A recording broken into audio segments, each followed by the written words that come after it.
Welcome to the Revolution Church podcast.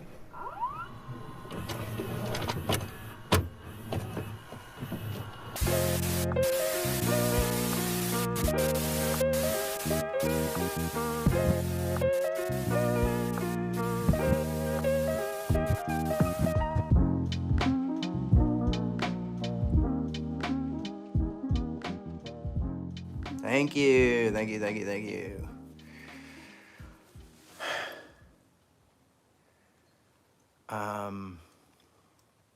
Well, as we get started, I got new glasses, and they're transition or whatever. They're bifocals, but with no lines, and they are weird. It's weird to get used to. And then I had to have them fitted a little bit better, and then like my eyes got used to the unfitted way, and so it's been really crazy. But yeah, getting old is a lot of fun. Went to the doctor on Friday because I have high blood pressure.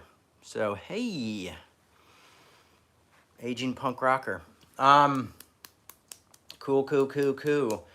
I had a nice weekend. My kids got to go camping with their mom, so totally stoked on that. Oh, thank you. They're a little big, but whatever. It's funny that because I have eye insurance this year, and I tried to go to Warby Parker because it's so much cheaper, and my insurance doesn't cover even out of market. I guess they don't have to do that in the state of Washington. They don't have to do like out of whatever, and so I had to get more expensive glasses. But hey, look at how fine and well insurance companies works. So hey, glad to have you all here. We're gonna get this thing revving up in a few minutes. I'd just like to give a little bit of time for everybody to grab their coffee or their tea or their soda or whatever. I'm out of drinks today because the kids are with their mom, and I just don't feel like going to the grocery store. Trying to think. Did you guys see Top Gun? Yeah. Oh yeah. Oh, is Jurassic World out? Holy smokes! That might have to be my today's thing. I remember seeing Jurassic Park in Rochester, Minnesota. That's where my dad was in prison, and man, it was packed. It was crazy. I like raptors. Very excited about that. I've been watching the Obi-Wan Kenobi series. Holy moly. Like I waited till yesterday till the kids were with their mom, or I guess the day before yesterday. I waited till Friday after the kids went back to school to watch the Obi-Wan Kenobi show, because there's so many freaking spoilers on the web, and I tried to avoid them all, go past the pictures fast. And but man, that Obi-Wan Kenobi series is rocking. It's so good. But I've always been a huge Ewan McGregor fan, and Darth Vader is awesome. He's so awesome. So usually I think about my talks late at night, and what I'm going to say to you all and all that stuff, and I had a weird thought about how people in our lives are like furniture, but I think it came out to be more of a comedy routine than anything, so I might save that one for you later. Okay. Might save that one for you later. My hey, some people are like refrigerators, and some people are like sofas. But yeah, so last Sunday, my little mini bear turned 5 years old, and it was awesome, and she was so excited. And unfortunately, Minnie got COVID, and then my son got COVID, and then my ex got COVID, And I ended up helping my ex a little bit with that. And strangely enough, I did not get COVID, but everybody got COVID. And so that was pretty nuts. And we had planned a really big, huge birthday party for Minnie at the park, and we were gonna, encourage people to bring their puppies because my daughter has puppy fever, but we're not getting puppies right now. Her mom already has like 4 cats, so they're not getting a puppy, and I'm not getting a puppy. So no puppy right now.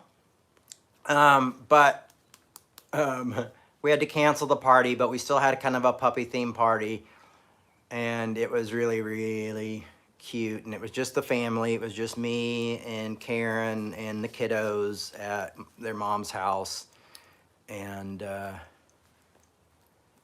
we had a sweet time. We had little dog masks here. I have one right here. Here's little puppy masks to wear for the party, and Milo was this. This was Milo's. So we had a lot of fun. And Josh, the amazing Josh, I don't know if he's with us today, but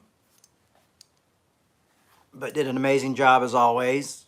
We got a lot of really good comments back from Josh. Not from Josh. Josh said he did great. He really loved his talk. No, I got a lot of comments from you guys telling me that Josh did well. There is one thing that I really kind of wanted to bring up, some kind of like some stuff as a community that I think, we talk about arguing well and disagreeing well and things like that. So last week, while Josh was giving a talk, someone posted up like, "Oh, Jay's not here. I can't believe he's not here again. I'm done. This is ridiculous." Now, that's fine if you have an issue with my working habits. I do too.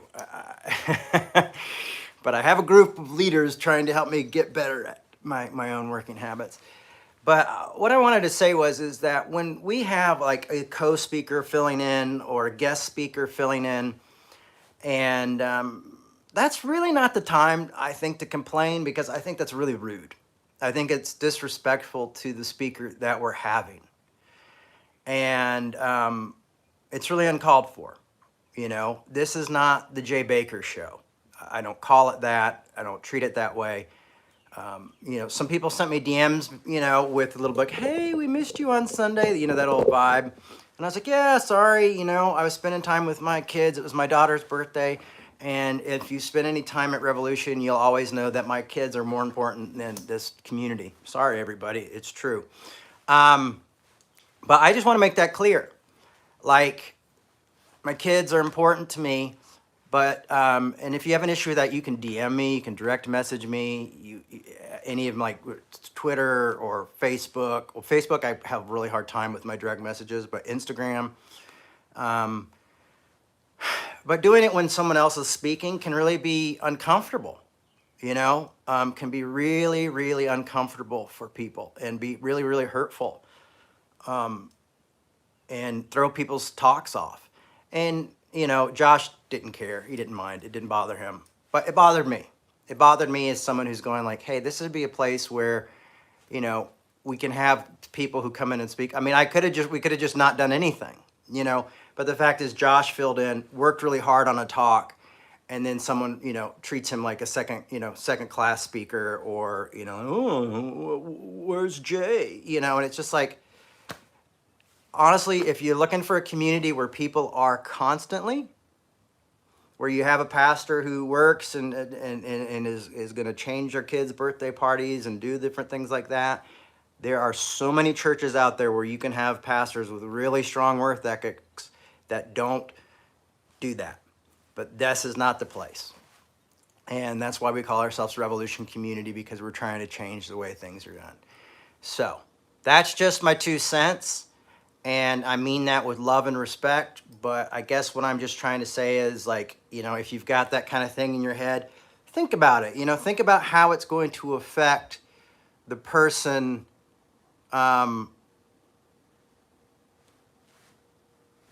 who sees it. It's not, how is it going to affect them? You know, if it's towards me and you want me to show up more, you want me to do more, send me a message. You know, figure out a way to do that. It's not that hard. I am on like every social media platform, and I will talk to you. You can say, Jay, I'm mad that you're not showing up, and I need more Jay. Whatever. I don't know.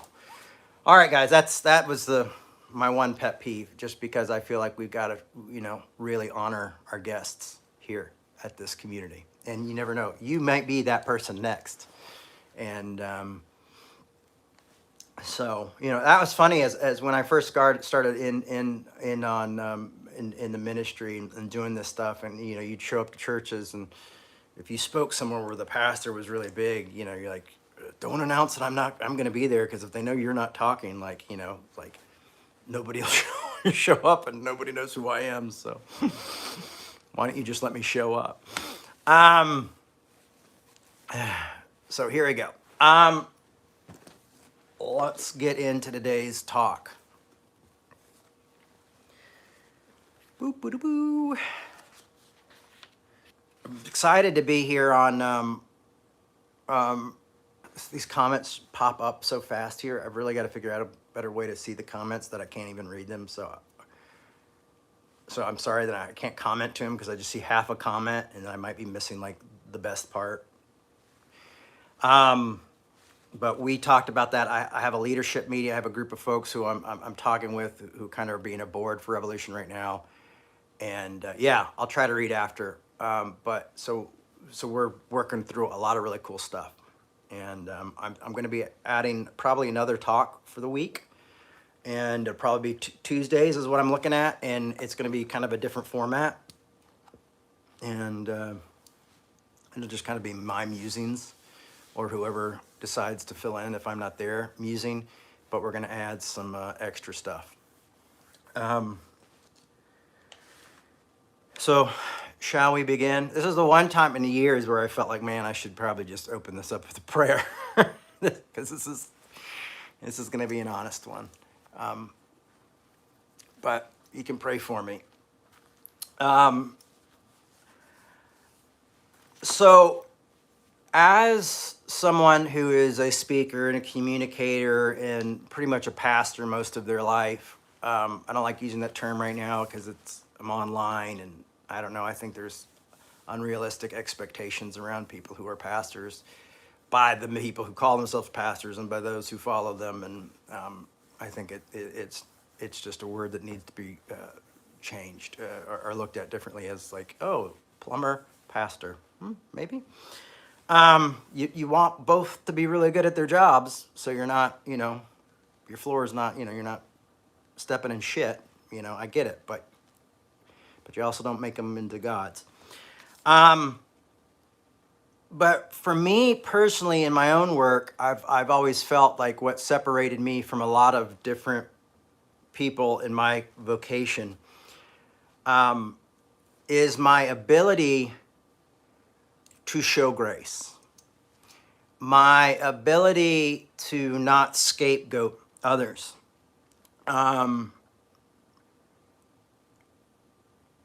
Even towards, like, in the past few years, even towards those who've stood against me and been very vocal against me.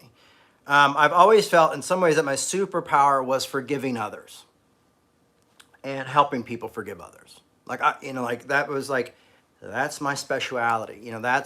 That's where I really, my strong suit is, grace, and I remember, God, must have been 15, 20 years ago, people are like, oh, you're going to be the next Brennan Manning, and blah, blah, blah. And Brennan Manning's a grace guy. And so for me, that was like the biggest compliment, like, oh, yeah, man, well, thank you. Oh, I'm no Brennan Manning, but that would be awesome to be able to, fill in his steps. I got to meet Brennan Manning a few times, and the dude was awesome. And the more I realized the reality of Brennan Manning, I thought, well, maybe we could be, because he had clay feet and as well.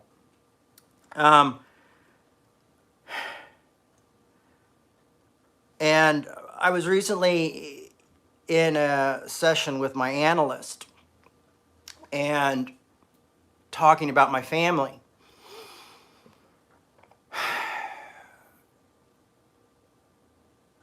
And I realized, like,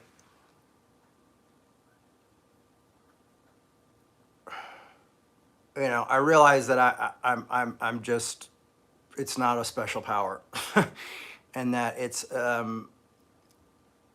and that, that kind of pride that becomes before a fall, it was kind of that thing of always being good and always knowing how to think I knew how to do it, and handle it well, and take that road less traveled, and started to realize that I am human. And so what's funny is it's just because it's a place of pride. It's so funny. Like, I remember when I first got sober, God, 25 years ago. And I'd always go to bars with all my friends, and everybody would be drinking and stuff like that. And I never had a problem with drinking, but there was always kind of this, like, pride I had, like, oh, at least I'm not drinking. Like, this old religious voice. Well, hey, look at you, buddy. Don't you have your shit together, And I've always felt that way about, like, grace and nonviolence, and like, well, look at you, and it's funny how legalism will creep into you, and, like, pride will creep into, like, certain places of you where it doesn't even make sense, It just happens, and you think, well, I'm not, I've got this one handled pretty good, And no, everyone enjoy their drinks. I'll just have a soda, thank you. So, so it's just funny how pride sneaks in, and I don't think pride is necessarily a horrific thing to have. It might have been good for me at the time, because if I'd had a drink, I would have been, like, probably burning the bar down, especially at that time.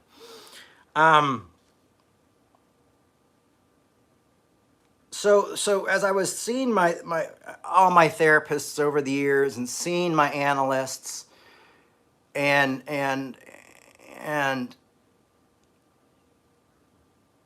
I've done, like, most of my life. I mean, literally since I was a teenager, I've seen some sort of therapist. I've worked on myself, even at the height of my career, still, therapy. Both of my marriages that are no longer there, we did therapy trying to save those marriages. But I've had to recalculate in my own self of why have I hit a road of where I'm finding it hard to forgive. Now, this will all make sense in a minute, but I hope so. And you'll also all see your own what you've all have helped me in my ask for help. We'll go with this.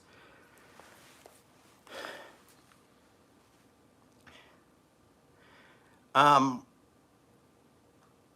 of the things my therapist always talked about, all my therapists, except for maybe my analyst, but all my therapists up until the analyst, well, I said, well, Jay, you got to put your mask on first, And then so in a lot of areas, like mental health areas, I would put my mask on first, But if it had to do with grace or forgiveness or standing up for a marginalized group or things like that, I was like, no, I'll put your mask on. I'm fine, I have it all. I'm the hero here, And I grew up with characters who were real and who were fictional, who always, in the end would fight for those who didn't believe in them and even condemned them. You know what I mean? So I grew up with, like, Gotham has turned against Batman, but he still saves them. I grew up with my dad being like, oh, you have to forgive Jerry Falwell, and you have to love them, and you have to forgive these people. And, I mean, even Jesus, forgive them. They know not what they do, And, I mean, it's the kind of thing, like, you wish politicians would do, is that, like, they would also, like, when they get voted in, they're like, I'm no longer a Republican. I'm no longer a Democrat. I just serve the people. But these heroes or these anti-heroes, but in the end, they always do the right thing. Han Solo came back and helped Luke Skywalker, and all this, the the unwilling heroes, but they, but they even, even though nobody believes in them, they believe in themselves. And they, all those great stories we hear. And I romanticized the hell out of those. And, so it's like, I will love my enemies, and they will beat me, and I will say, yes, may I have another? Because I love you. That slap was fantastic. We talk a lot about arguing well and disagreeing well, and misinformation is the enemy, not the person, not the other. And that allows us to show grace. It allows us to have patience with other people. The Bible says, love your enemy, be kind to those who persecute you. It makes these things clear, And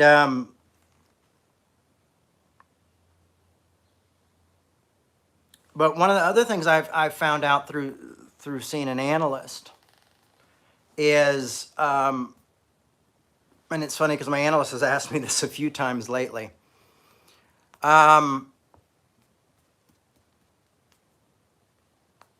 He said, you seem to have a tendency to protect those who hurt you in almost an unhealthy way.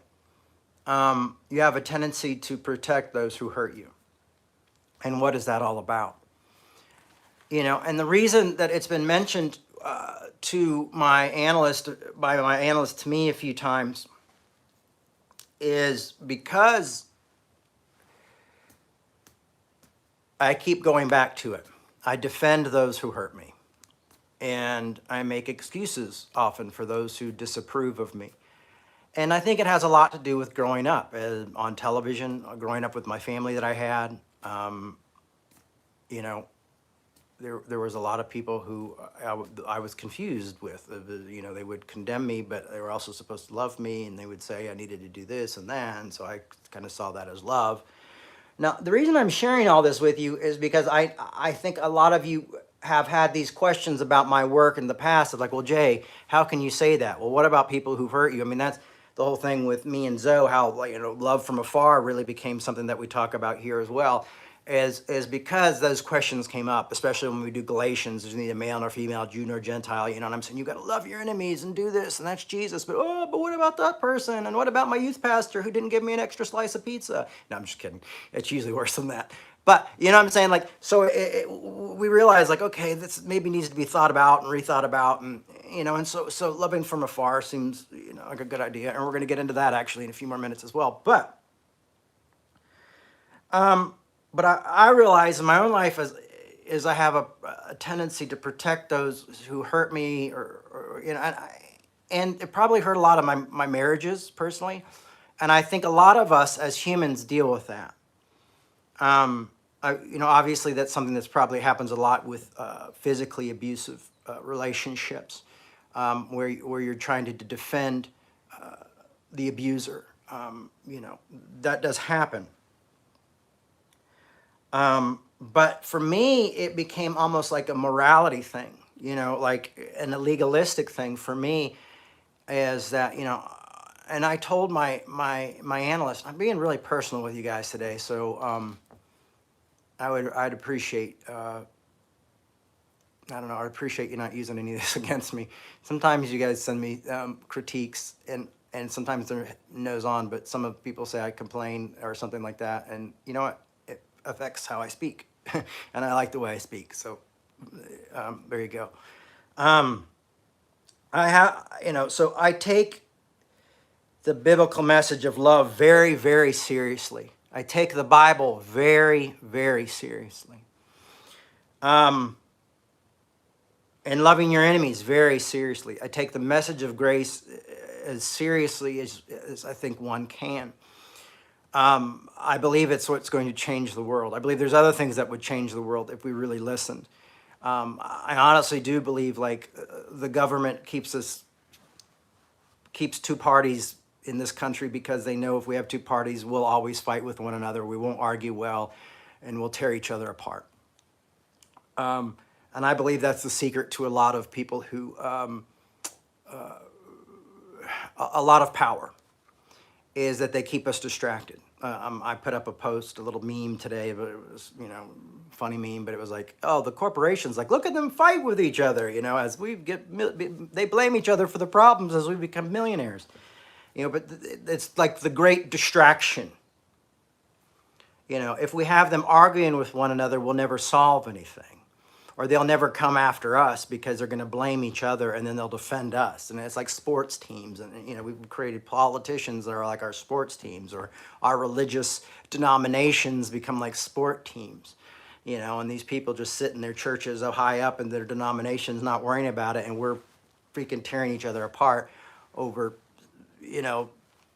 small little differences that probably are both true or both wrong, and making no room for compromise or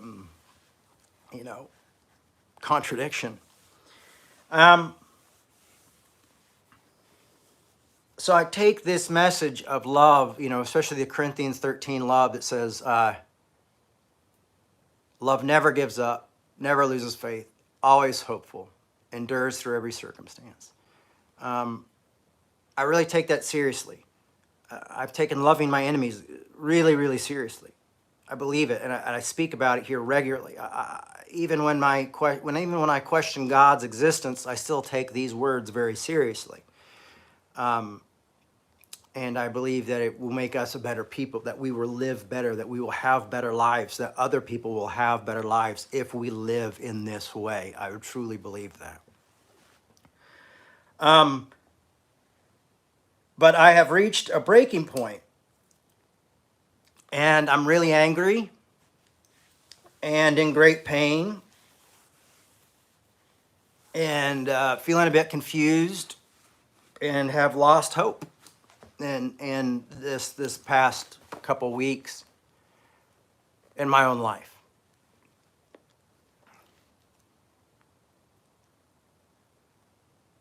So that's a big, big place to be. And we've had moments like this at Revolution. I remember one time I got up and said, I don't know if I believe in God anymore. And everybody clapped, which was so bizarre. And we're like, we're here with you, man. And I said, well, at least we got Vince. And then Vince gets up the next week and says, well, Jay, I'm sorry, but I don't know if I believe in God anymore. And the community was like, hey, we're here and we'll believe on your behalf. So that was, I'm getting text messages. Sorry, I can't see them when I'm talking. So that was really tough, but we made it through, and we got in our different places. And, now I'm like, sometimes I believe, sometimes I don't. Doubt exists. Doubt is just is not the opposite of faith. It's an element of faith. And that's to quote Paul Tillich, the great Paul Tillich, one of the greatest theologians, philosophers of the 20th century.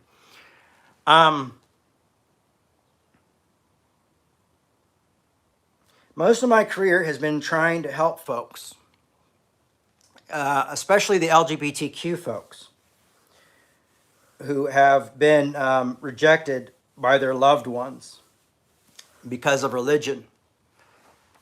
That was a big part of my work.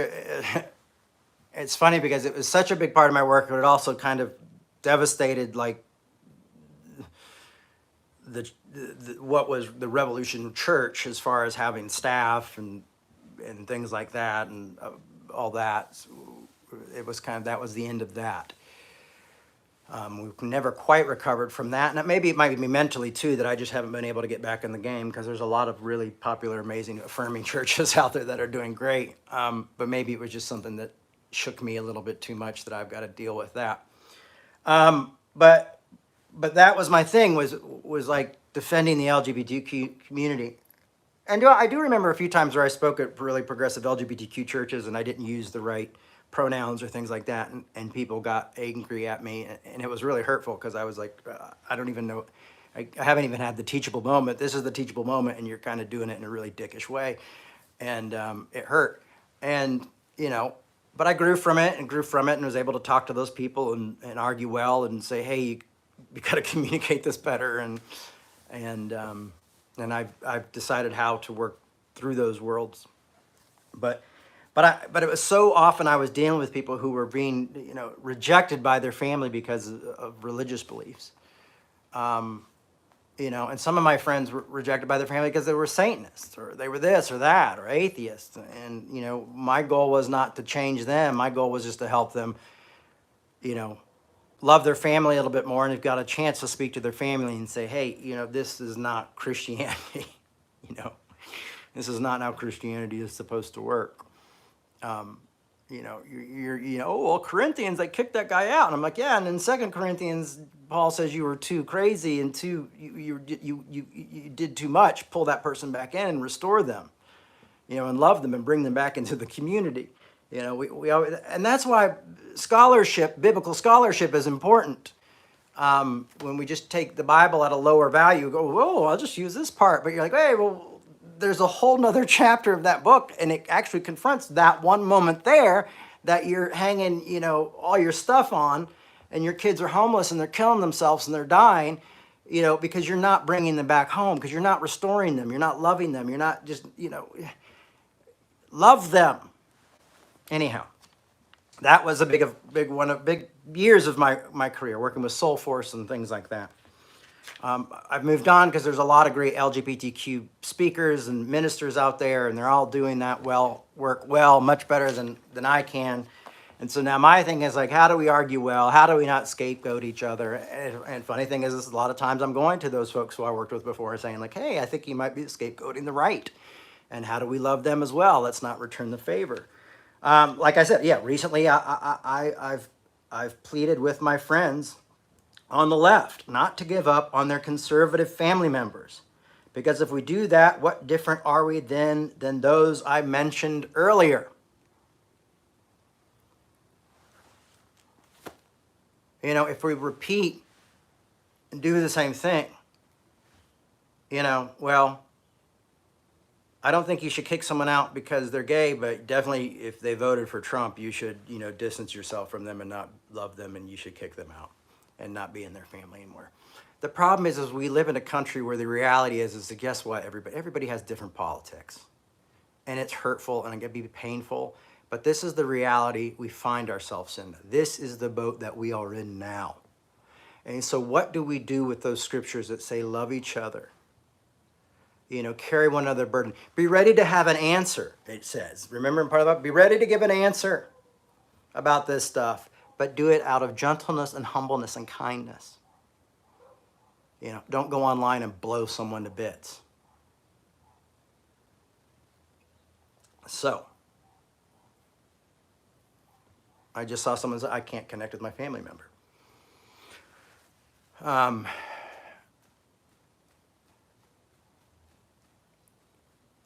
And it's tough, and that's where I'm going with this. If you do remember, just a few minutes ago, I told you I was disillusioned and have lost hope. And this is why this talk is really hard for me.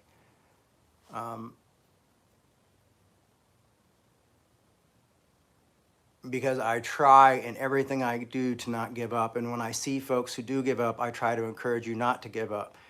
And I try to encourage you to love people. This funny thing is I posted something on my Facebook about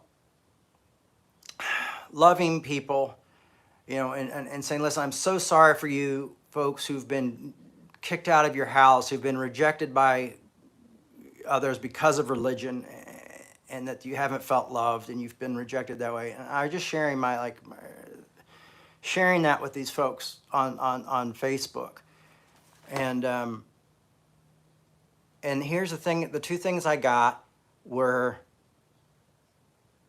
liberal folks who can't stand to be around their conservative family members. And then the majority was, as these people reading into it, conservative folks saying, well, gay people shouldn't do this and blah, blah, blah. And the funny thing was what I wrote had nothing to do with gay people. And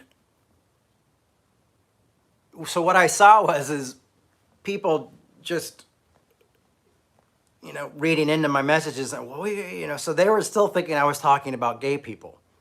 And people saying, well, Jay, you preach saying what is evil is good and things like that, and homosexual. And I said, listen, I've not mentioned that. I don't know what your obsession is with being LGBTQ, but that didn't even come up, And then I had another group of like, well, my parents are conservative and I can't stand that shit that they say, so I'm not gonna, I don't want to be around them.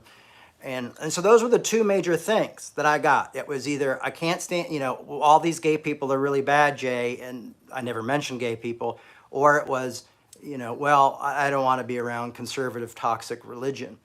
And I'm going, okay, I get all of this, folks. I get all of this. And this point is going to get through really hard in a minute. So if you give me a minute, this point's going to go through, okay? You'll see where I'm coming from, but you're going to have to give me a minute. Not to get serious, but I just see so many comments come up like, you're talking to each other, fantastic. But I need you, to stick with me, okay? And let me tell you how I feel about it, this stuff, and why it's harder for me. You'll see why this is where I'm going, and why this is hard for me to deal with as well, and to see this in a different light. Because I feel called to follow Christianity.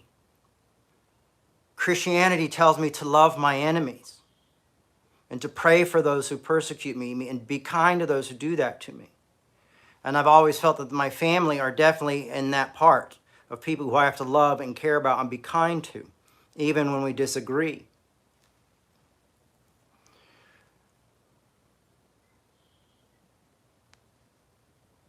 I think there is a better way.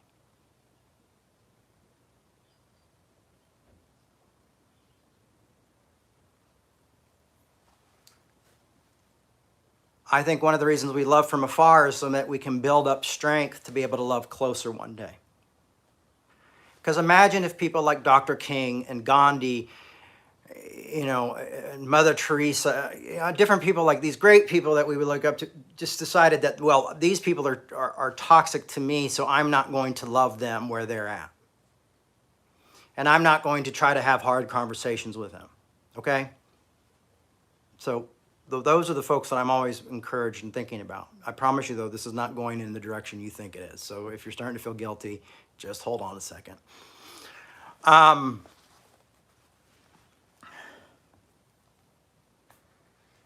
So this is what I got. I have been pushed to my limits. I'm talking about me. I've been pushed to my limits.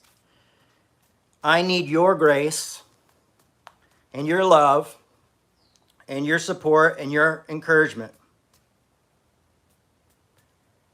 And it's funny, when I was thinking about this moment, I remember a scene in the movie just hit me, and it's from the movie Blade, and the character that Chris Christopherson plays is kind of like he's been kind of helping Blade with all of his weapons and not becoming completely a vampire and all this stuff. And he says, Blade, I'm sorry I got old on you. Like, I'm sorry I'm not as strong as I used to be. And I think his name was Whistler in the movie. I'm sorry I got old on you, Blade. And that's kind of how I'm feeling about this talk right now. Is that I'm sorry I got old on you with my high blood pressure and my bifocals. Sometimes what we might need, hear me out here, is a surrogate to love for us. A community, a team, or a gathering, if you will, to help love others on our behalf. Not to fucking go to war on our behalf. Not to tear down others on our behalf. Maybe not even necessarily to defend us on our behalf, but to love on our behalf. I had an issue recently where I had kind of an issue with somebody that was really hard and really hurtful, and I didn't know what to do. And I asked a friend of mine, I said, can I contact them for me? and tell them I just need a little time. And my friend said, yes, I'll be glad to do that. And that's how I had to handle the situation, because I couldn't handle it at this point. I think about Galatians 6:2 that says, bear one another's burdens. And in that way, you will be acting Christ-like. And so sometimes we have to bear one another's burdens, and by bearing one another's burdens, we're able to help each other learn how to better handle those burdens. You know, I'm going to use Zoe as an example. When they first came to me, they were very angry at a lot of people, and we talked about it a lot, and now I've seen them go back out and meet with all these folks who treated them like shit and were hard on them. And then, you know, the idea of loving from afar has now become the idea of loving closely. Now, not everybody. I'm not saying Zoe went back to every person that hurt them, but Zoe made the point to go out and try to love those people that they thought they would have to love from afar.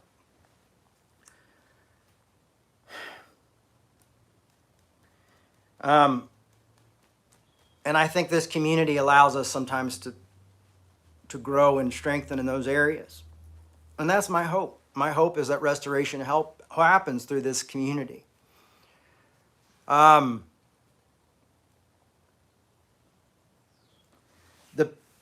The past 10 months, I have, longer than that, honestly, God, well, there's a Freudian slip. Honestly, the past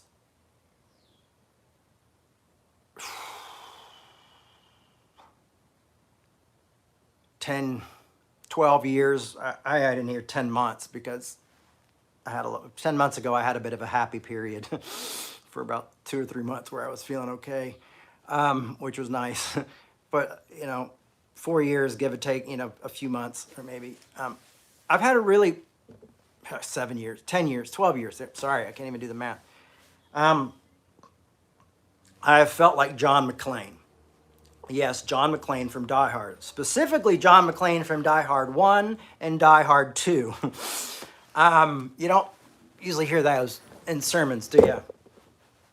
But it's the constant of trying to get to something, to reach a point, to help people, to solve something, but you're constantly caught up in a game that continues to beat you up and beat you up. And all you can do is kind of get back up. And the thing I always loved about those John McClane character, especially in those 2 films, 1 and 3, not 1 and 2, but 1 and 3, is that, he had to, in 3, he had to have a partner help him get through it, needed somebody to help him get through that, all that shit. But by the end, they're both just bloody and beat to hell. And sometimes this is what that life help does to us. It makes us how we feel, And always calling his ex-wife at the end of the film, putting the coin in, hey, maybe we can work things out. And then the next film we find out it didn't work out too well. But it sure was a nice ending. But that constantly of just being beat and beaten down, and often beaten down by those you love or you care about, or trying to protect those you love and you care about, even though there's no chance of reconciliation. Do you see what I'm saying? So it's tough, and it's the road less traveled.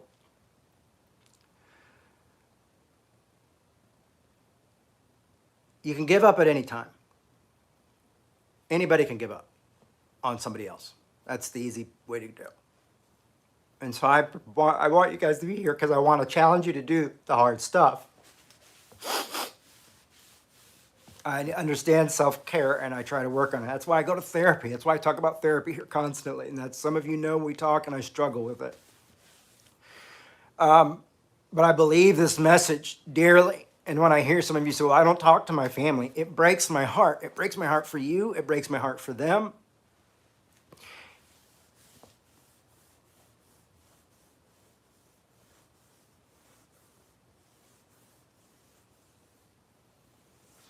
But there's a reason why my Bible says suspect device. And the reason my Bible says that, why I spray painted that on there a few years ago, is because a suspect device in Northern Ireland was something that they thought was a bomb. And they would have that on there. And they would destroy it because it caused great damage to people, great hurt from people. And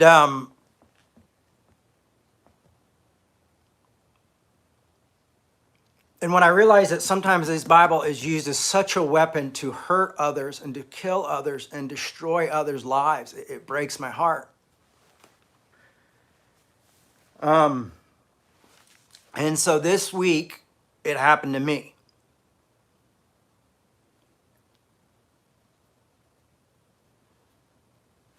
And sometimes I think that the best thing we could do with a Bible is just go throw it into the sea. Isn't that sad? Because it's the book I've studied most my life. It's the thing I've researched most of my life. I've dedicated my life to the scholarship of this book.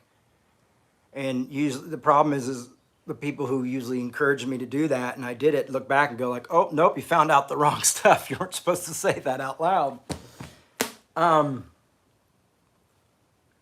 You know, most people like the not educated view of the Bible, so we really should stick with that. And they're defending the idea of a Bible with no scholarship. And I mentioned scholarship in my message on Facebook of saying, I'm sorry you've been hurt by the Bible, usually by bad scholarship. And people are like, well, scholarship. People start using the word scholarship when they want to okay their sins. And I'm like, we've come to despise education and knowing and wisdom and understanding by saying it's somehow connected to sin. I mean, you see, this is a bad thing. This is why the church suffers so much. This is why you hear so much bullshit in Christianity. It's because don't study it too much. Don't look into, So I was arguing with this one person. I'm like, well, what about Greek and Hebrew, and what about context? Well, my God's bigger than context. I'm going, no, your God's not bigger than context. You can't understand that if you don't know the correct context. Like, do you know how many words different love is in the Bible? Do you know how many hell is different words? Just do a simple word study. Do you know the history behind those words? Will even change your opinion of that. Do you know what the history of Rome is and how they treated people and what their laws were? That will change your aspect of how you see life and how you see things. Do you know who the Galatians were, the Gauls were, and that we're actually there, and that there's freaking actually like proof that they've found in the past 20 years in archaeology? But do you understand what these things are? Like, these are important to understand. But people, oh no, and the reason I say this is because, well, I got a text from my father, and me and my father have not spoken in 2 years. And I really debated if I was going to share this with you guys at all, but I want to share it with you because I think it's so on the nose for what so many of you have gone through and what so many of you have been through. Today might be a little bit longer than usual, so I apologize. I don't know if YouTube cut you off after a certain amount of minutes. I really hope not. Well, it's because I got a text. Me and my dad haven't been talking. I even went out to Branson and we didn't see each other, and I'm still trying to, connect with him and send him text message. And I did one. I said, Dad, I love you. I know we're both heartbroken about us, because he had said the little thing that said he loved me and he wished I understood his mind. And I said, well, listen, Dad, I love you. Let's talk on the phone. It doesn't have to be about anything deep. I'm sure we're both bummed out that we're not, that we're estranged. Let's not be estranged anymore. And I got a text back.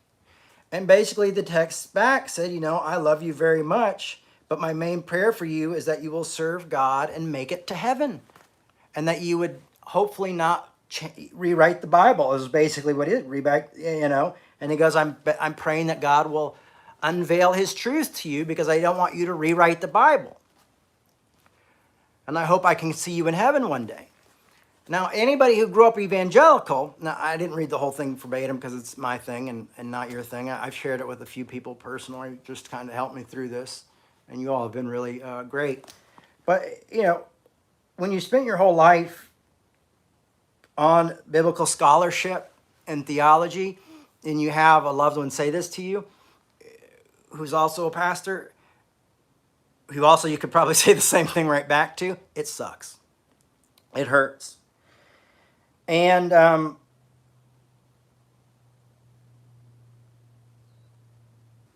And when you know how to read through the evangelicalese of "I hope you make it to heaven, I hope you get to see you in heaven," is basically saying like you're going on a highway to hell right now because you've changed what the Bible says. Um, that's tough stuff to hear. And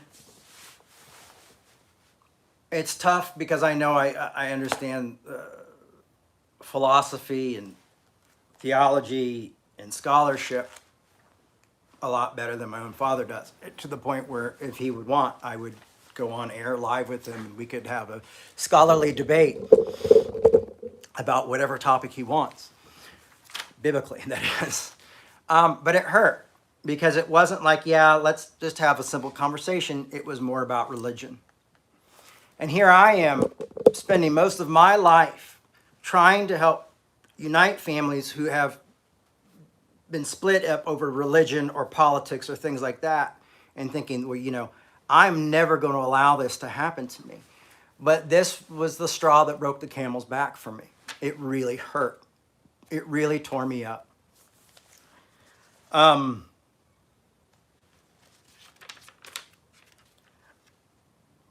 So that's why I've worked to build up to this point, to tell you that, because this is where I'm going, to say I have more empathy and understanding of what some of you talked to me about, and say there's nothing I can do. And literally, when someone will not speak to you or not talk to you, and then the only thing they will say to you is that I hope you're right with Jesus and I love you, you're going like, neither one of those seem like love to me. You know, like I could say the same thing back, because we both disagree on this subject. So unless we argue well, unless we have a tough conversation, nothing is going to change. And my first thought is if anyone should be looking at their theology and scholarship. And, and you get the concept, and you think the idea of like the fact that you would serve a God that would send your loved ones, people you care about, your own children, to burn in eternity because they got their scholarship wrong, is pretty spucked. It's a pretty bad idea. That's why I don't believe in hell, and I don't even know if I believe in heaven anymore. So, well, that's why it's probably a gathering and not a church at this point. Especially if just when a simple word study can help clear those things up. And I understand why most people think I'm a heretic, because, and it's in its broadest term of heresy, what heresy is not going along with the norm. I am a heretic because I'm pushing against what the norm has to say. And I'm pushing against what's been acceptable, but that's only because I've studied. And the funny thing is, the way I study is I study in a very legalistic, black and white way. That's how I've always done my scholarship, in a very Assemblies of God, like, I got to know the truth. It's got to be evident. It's got to be there. And I did it that way, and still no one likes what I found out. So now I've tried to add a little more theology and philosophy, a little more philosophy to my theology and my scholarship, where we have room for disagreement. We have room for what's the word I'm looking for? Contradictions. And philosophy really does help ease some of that tension there, which is fantastic. And so does grace, believe it or not, because grace and love are trump cards. Remember, we've talked about that. But it's really hurtful and it's really hard. So I want to say is I understand.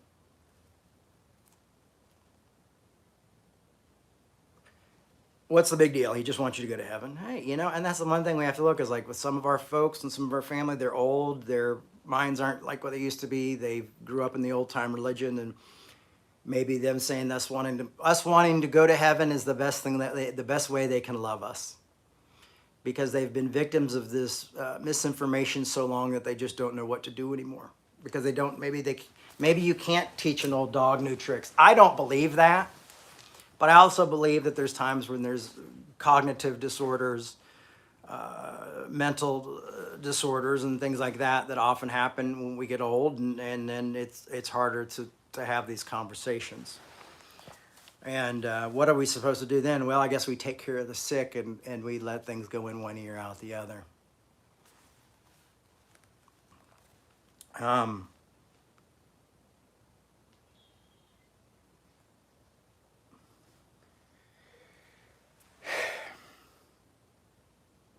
It's hard when the first thing your loved one who's been not talking to you for a long time says that after years of silence. And I will tell you that I did not take it in such an easy way that I thought, well, I'll just love,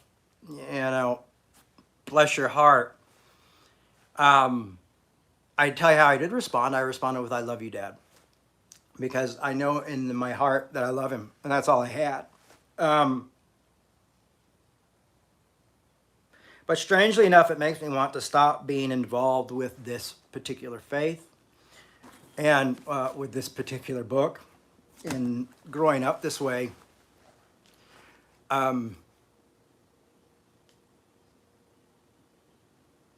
if it's going to pervert love in such a way that you think that a loving God takes those people who burned in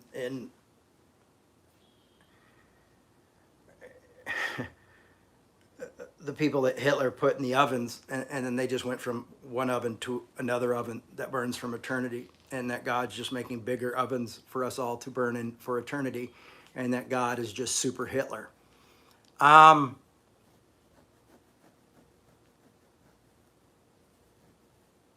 So that's why I have an issue with confessional Christianity. That's why I have an issue with heaven and hell. That's why I have an issue with magical thinking.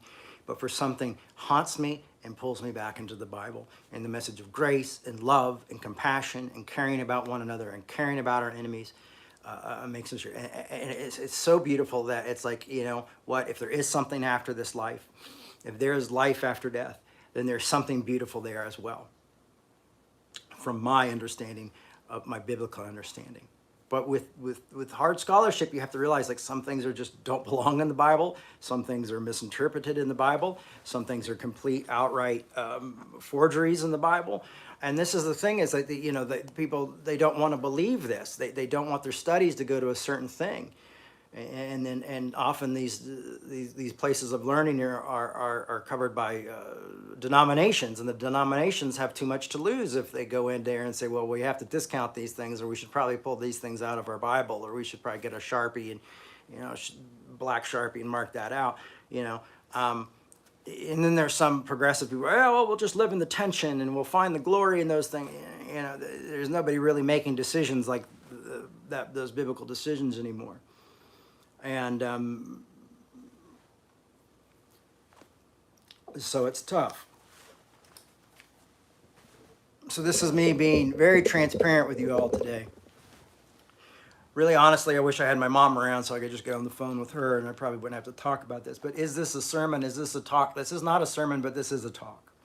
This is a talk that says, I am in a place that I know a lot of you have been in, and a reason a lot of you have pushed back on me before in the past, because I maybe thought I preached too much grace, or I was encouraging you too much to love your enemies or to love those who hurt you.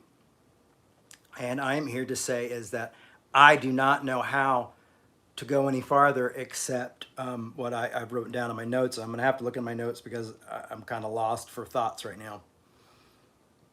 I can't continue to defend those who hurt me, but I also cannot destroy those who have hurt me.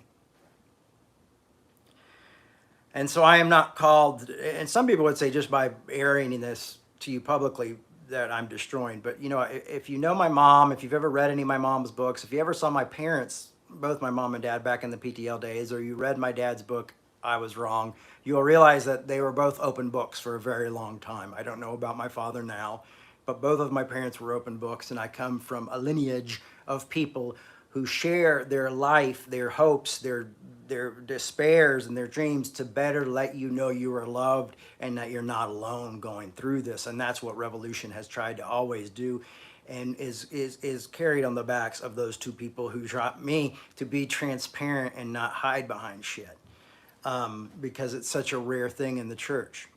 And if we want to see the church, if we want to see real reformation, then we have to have real conversations that aren't always easy.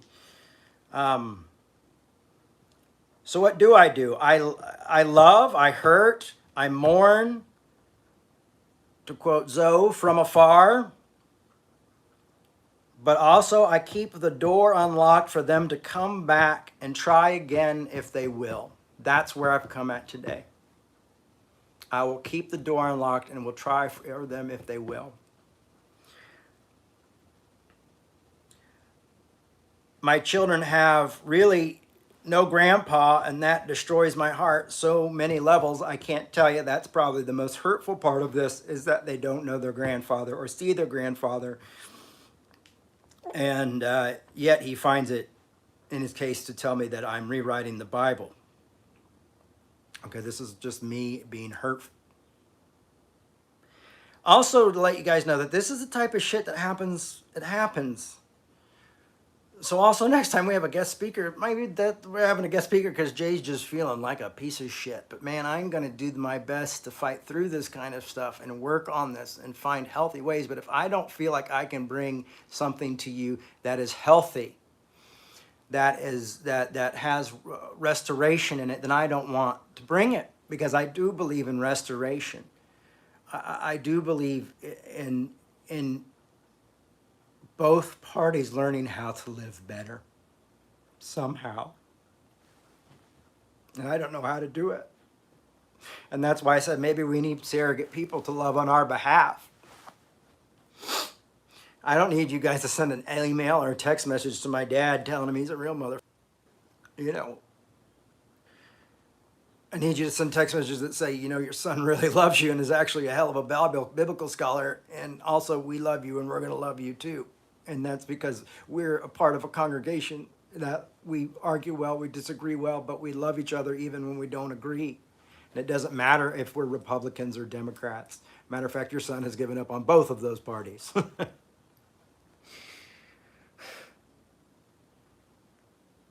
Maybe this is why the pastoral model doesn't work so well. It's because there's always this one head person that people think has got their shit together. My message today to you, one is, I wanted to say two other things, but thank God for Steve, who has stepped in that place. Steve sent my Minnie a bunch of fun little gifts for her birthday, and has offered to be a surrogate father for me. And also Randy McCain, who has also been a surrogate father to me. And I thank God for both of these men, who happen to just be gay men. I'll tell you what, I've had more gay and transgender people stand up for me and be there for me in my darkest times than I have a lot of people. And I don't know what that says, but I will say judge people by their fruit. And if you want to know who is following Christ by their fruit, I would say these folks in my life who have been here for me through hell and back. My message today to you is today to you, all of you, is that you are not alone. You are not alone. And neither am I. And that's why we gather here together, even through the internet. But I also want to say I'm sorry if I have raised the bar too high on grace to any of you in the past. I apologize. And that will continue to put these things in my arsenal. Some things you just don't learn from scholarship. Some things you just have to continue to learn from being kicked in the teeth. I love you all very much. Thank you for being a part of this community. And honestly, I would not blame any of you if you never want to come back to this community again after this talk, because it's just fucking raw. And I don't know if that's what we're supposed to do, is be so raw.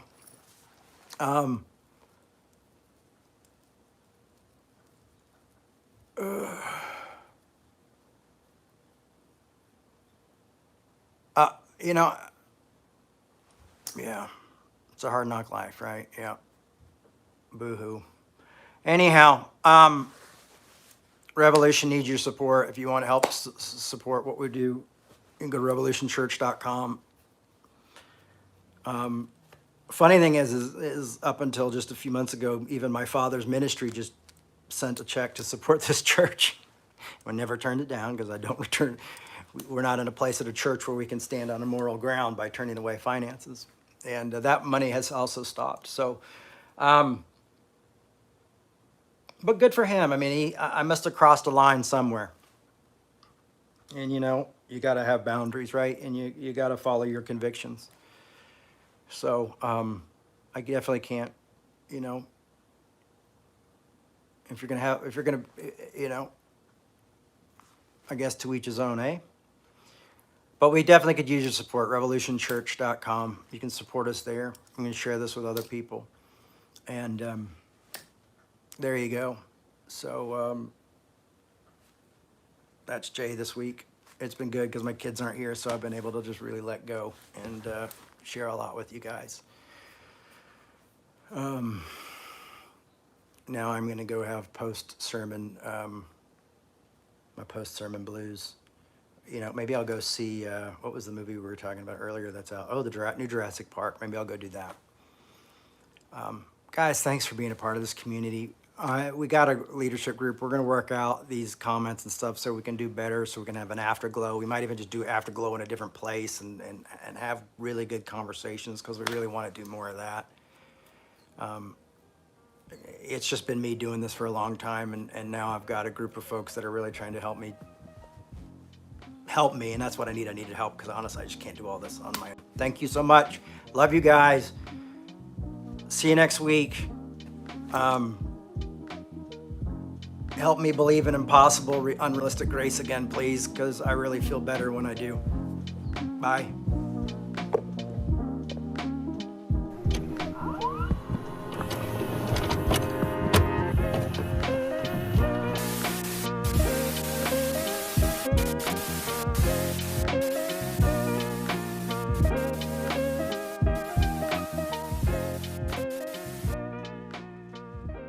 Thanks for listening. We hope you enjoyed this podcast.